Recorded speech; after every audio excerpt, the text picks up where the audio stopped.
Okay, this is video 2 of 3 for Quick Portfolio, our new release. We're going to focus on the portfolio management, kind of a day-to-day tool where you can actually visualize yourself using this tool if you're a portfolio manager, like daily or weekly or on some sort of regular basis. The previous video was, high level, big data, visualization. This is, well, actually sitting down and using it and what kind of information you're going to get out of it and why you could use it regularly. Okay, so let's jump right in.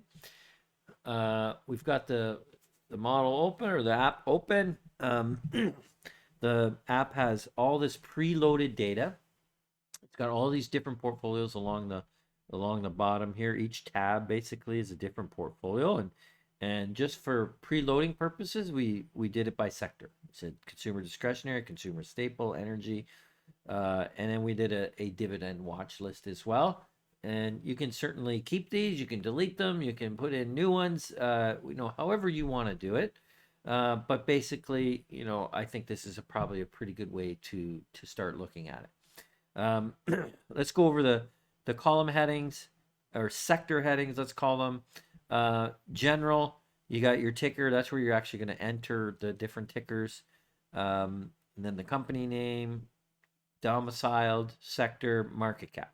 It's very general information that you obviously need to know, but not a decision-making kind of type of information.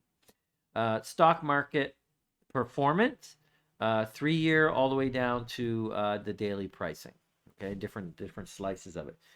We do think this is the best way to represent it. By the way, we tried other ways to make this visually appealing, and of course, the stock chart is something that you would come up with. But what was very difficult was scaling. So a company that might go from, say, $20 to $22 is not much of a change, right? It's about a 10% rise there, right? But it could look like it's much more because the scale would start, at the bottom left and move to the upper right.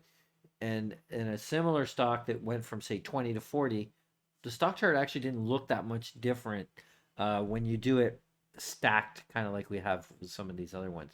So it was actually a really difficult challenge to do that, and we felt, you know what, this way it's actually pretty good. Let's just stick with some colors. You can see, darker green the better. The red is, we got pinks and reds, and dark red is, it's doing the worst. And it was actually a very good way to represent it. So we're actually very pleased with that representation. um, Okay, so that's stock market, and then corporate performance. So like, let's put the stock market off to the side for a second and just say, like, what kind of rates of return are they generating internally? That's our cash flow IRR. I think that this column here is the most important column on the entire app.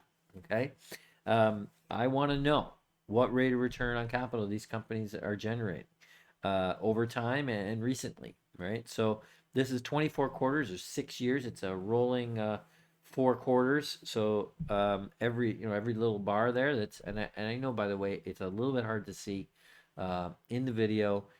It's not as bad on your computer, and you can rescale the sizing if you want anyways. But I like to show as much data as I can in a small space because that to me helps me, compare and contrast and see where the interesting trends are, because you want to compare it to other companies. Okay, so let's so cash flow IRR is clearly important to us, and we also just put a column of cash flow IRR, and we have 2 columns actually. We have one says what was cash flow IRR 2 quarters ago, and what's cash flow IRR now. So our nomenclature TFQ, trailing 4 quarters minus 2 quarters. What was it, 2 quarters ago, and then trailing 4 quarters as of right now, 0, like -0. So let's sort this actually on trailing 4 quarters 2 quarters ago. And I got a very specific reason for doing this. This is the data we would have had, would have been actual data or most recent data 6 months ago, right? So the number one cash wire company in this sector or in consumer discretionary was Wingstop, Domino's Pizza, Rawlings. Those are the top 3. Okay. And then we kind of want to say, well, all right, if those are the top companies of cash flow IRR, how did they do in the marketplace? Like, we just Well, we do have that over here. We have a 6-month performance, and you can say, oh, well, Wingstop was up 24%, not bad. Domino's up 25. Unfortunately, Rawlings was only up 1%, et cetera, et cetera. In fact, this number over here, in the kind of above the headings, I just said, well, what's the top 25?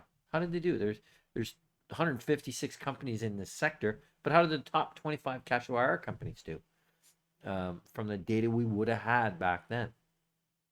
And they've done 17%. Well, guess what? The whole column has done 7. So I'd say clearly right away, if you just ranked them on cash flow IR and that was your consumer discretionary portfolio, you would beat the market. Now it's one time frame. This is how we do our back testing, though. We do it over many time frames. This is only one example of one time frame in one sector, but you get the idea. You can see there's a pretty decent correlation. When we'll flip that over, let's go over to the very bottom and just say, what were the worst cash flow IR companies? What was the top 25 or the worst 25?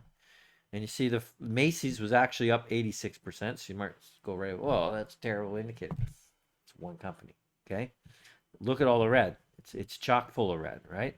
And in fact, those bottom companies on average return 2%. Remember, the top was 17, the bottom is -2. The average of all of the companies is 7. So you start to get the idea of like, hey, this is important. Okay. Then, of course, we had to put in some revenue growth. That's always important to look at. We have a visual representation there. We used annual. I thought that was the best way to go. We don't need to get too granular with revenue growth. EBITDA per share, though, we did do quarterly, and it just seems to really flow nicely. You can see the pattern there, and you know, some of them are rising and then falling and rising again, or some of them are just rising nicely. That's pretty interesting. And we can flip this as well to see what's it at the bottom, you know, with some negative EBITDA, and there's some interesting patterns down there.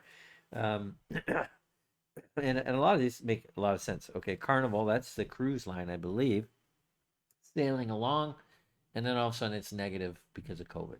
So, you know, sometimes you can have a good explanation and maybe they come out of it, but, you know, other times there's just something fundamentally wrong.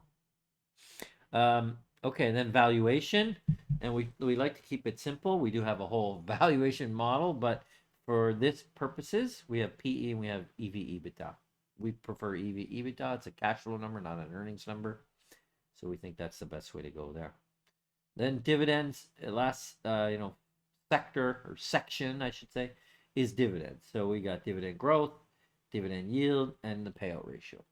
Now that, you know, for some sectors this won't be a big deal. Obviously, in our dividend watch list, you're gonna do a lot of sorting and ranking and, you know, whatever you want to look there, and trying to get good combinations of all three, right? You want a pretty decent dividend yield with the growth there, and the payout ratio is not too high. You get that, and you got a good cash flow IRR profile as well. I bet you you'll have a pretty strong correlation with good performance in the market. Okay, so I think that gives you a good idea of how you would use this on a day-to-day basis. Our next video is going to be really, if you really don't need to watch it unless you subscribe, and it's going to be, you know, detailed, like how do I add a portfolio, how do I add some tickers, you know, how do I get notifications, and all that sort of stuff. So I'll leave it at that.